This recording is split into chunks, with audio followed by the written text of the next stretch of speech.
My name is Karen Garvey. We all in this world, we have a different path to get to the place that we are, whether we want to call that path enlightenment or understanding maybe our purpose or the way that the world works. My path is a little bit unusual. It's different than the story that most people tell about how they make discoveries about having a happier life. What happened for me is that I was born and raised in a family that really valued the intellect. And there was really no conversation about spirituality or anything connected to universal wisdom or truth. Maybe we had our perfunctory religious training, but it wasn't something that was talked about outside of those classes. And so if we were to ever maybe have a conversation or bring up a topic that had something to do with an ethereal idea about maybe us being eternal, it was a conversation that was crushed. It wasn't open for a discussion. So the way that I got through the childhood was that I also valued my intellect. That's what was rewarded. So I took a path that was an academic path. I excelled in school. I did well. I got an MBA, and I worked in business. And I did well in business. It was a satisfying life. The family that I created brought me a lot of joy, but I still had shadows of pain from things from the past. And everybody has their own story of their early childhood and their childhood years, but it does have an imprint on us. And mine might have been more difficult than many and less difficult than some, but it was certainly challenging. But the imprint of it came with me into adulthood. I didn't have a forum for scraping that stuff off me and becoming a free and happy adult. And I thought that that was about the best that life could be. I did whatever I could to transform the family I was growing into something with more meaning than what I had been raised in. I didn't have any language for it. It was just something that came from the gut. And most of it stemmed upon teaching kindness and I guess hope that there was more than what we could see and feel and touch and sense and hear. But what really changed dramatically for me was I had a pattern of going out for a run a few mornings a week before I started my work. I was working as an independent consultant out of my home. And on one morning, on the morning of September 11th, 2001, I went out for a run like I would any other day. I live in New York, but I live far enough away from Manhattan, about an hour into the suburbs, that I don't have any physical proximity or sensory perception of anything happening in Manhattan at all. But when I got back from the run, I was, punching in the key code on the garage door opener to get into the house. And as I was doing that, I got a sense, a vivid sense of what was happening as the attack was happening on the World Trade Center. I hadn't ever experienced any kind of sensation like that before. So the first thing that I did was I admonished myself for having such creepy thoughts and just thought it was something random that my own mind was doing, almost like a dream but awake.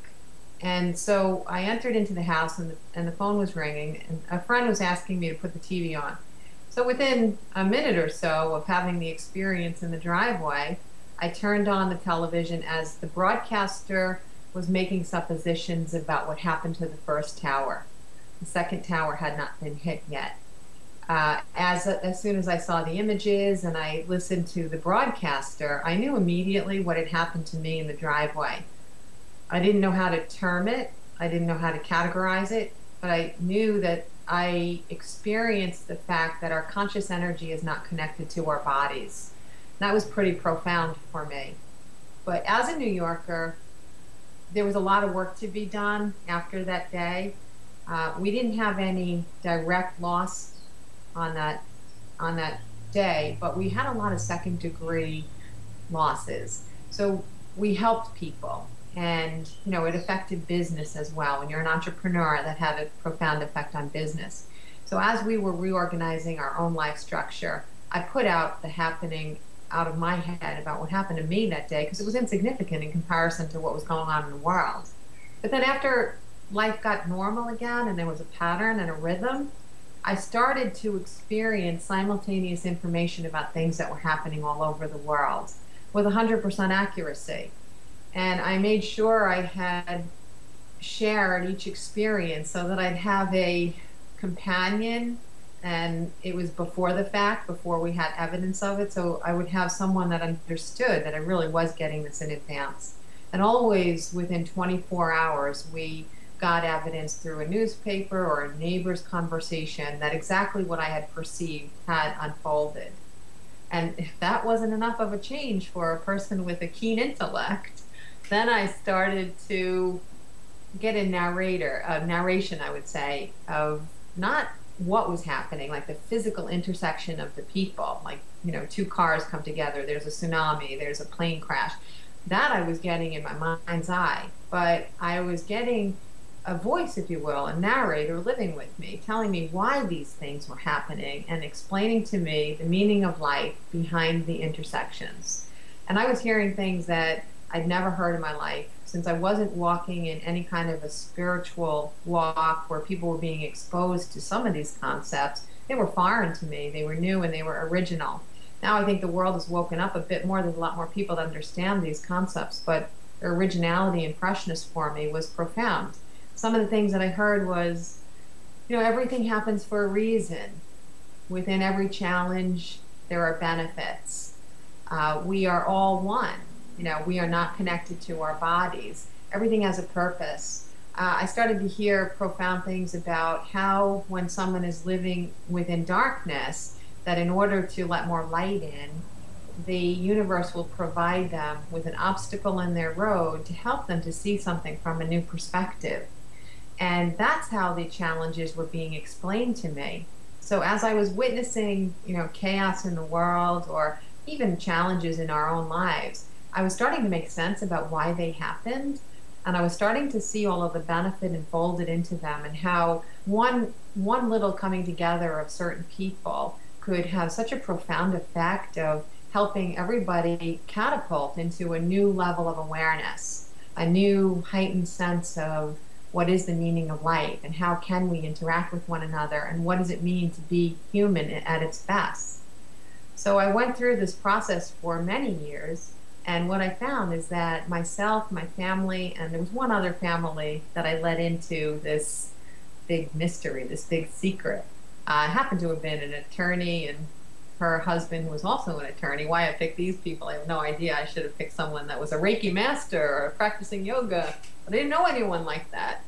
But they and us, we became happier as we applied the knowledge that I was getting through this conduit. And I didn't know that anything like that was possible. But it became apparent that it would be beneficial to try to open this conduit in a meaningful way, not just receive randomly, although there's no such thing as anything random, which we now know, but to have some control over it so that I can bring forth information at will rather than waiting to receive. And that's what I did. I spent 2 years probably working anywhere from 2 to 4 hours a day while maintaining all of the rest of my life. I did it because I had more passion about it than I can ever remember having passion about any opportunity in my life. It was so profound. I was hungry. I was so eager to get as much information as I possibly could. I felt a lot like the description of when Helen Keller understood the word water when it was spelt in her hand. It was like the first foray into infinite knowledge, infinite wisdom. And what I went through over those years was accidental enlightenment, is what I call it. I didn't know that there was such a thing. I didn't know that I could become happier by my perspective, by my knowledge. And now I recognize that there are steps that we